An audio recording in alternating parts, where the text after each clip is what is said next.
Example మీకు చెప్తా. నేను ఎమ్మెల్యేలా చేసిన తర్వాత ఘటోత్కచుడు సినిమా షూటింగ్ చేస్తున్నాం. ఒక పాపని ఎక్కించుకొని సైకిల్ మీద తొక్కుంటూ వెళ్ళాలి. అది ఖాళీ రోడ్లు కావాలి, అంటే ట్రాఫిక్ లేని రోడ్స్.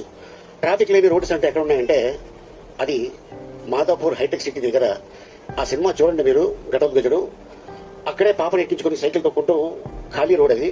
అప్పట్లో చెప్పారు షూటింగ్ చేస్తుంటే, సార్ ఇక్కడ 2 ఎకరాలు తీసుకోండి, 2-3 ఎకరాలు ఫీచర్స్ చాలా బాగుంటుంది అన్న.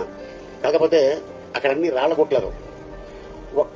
అంటే రాళ్లు కొట్టుకోవడానికే దాదాపు ఆ రోజుల్లో 5-6 లక్షలు అవుతుంది. ఎందుకులే మనం ఏం కొంటాంలే వదిలేసాం. కానీ ఇప్పుడు అదే గుట్టలో, అదే హైటెక్ సిటీ దగ్గర ఎకరం 70 కోట్లు ఉంది. డబ్బులు ఉండొచ్చు, కానీ కొనడానికి స్థలం లేదు అక్కడ. నేను శ్రీకాంత్, హీరో శ్రీకాంత్ ఒక 2 ఎకరాలు కొందామని కార్లో డబ్బులు పెట్టుకొని వెళ్ళాం. అడ్వాన్స్ ఇద్దాం ఆయనకి. ఆయన ఎకరం 20 లక్షలు చెప్పాడు అదే ఏరియాలో. మాతో పాటు ఒకడు వచ్చాడు, మీకేమైనా బ్రెయిన్ దుబ్బిందా ఇక్కడ కొంటారేంటి అన్నాడు. ఆ రోజు ఆడు చెప్పకపోతే అప్పుడు 20 లక్షలు ఎకరం, ఇప్పుడు అదే ఎకరం 80 కోట్లు. ఆయన్ని తీసుకెళ్తానో 80 కోట్లు పోయింది మాకు. అందుకని భూమి కొంటున్నప్పుడు మీకు ఆలోచన వస్తే డబ్బులుంటే కొనేయండి.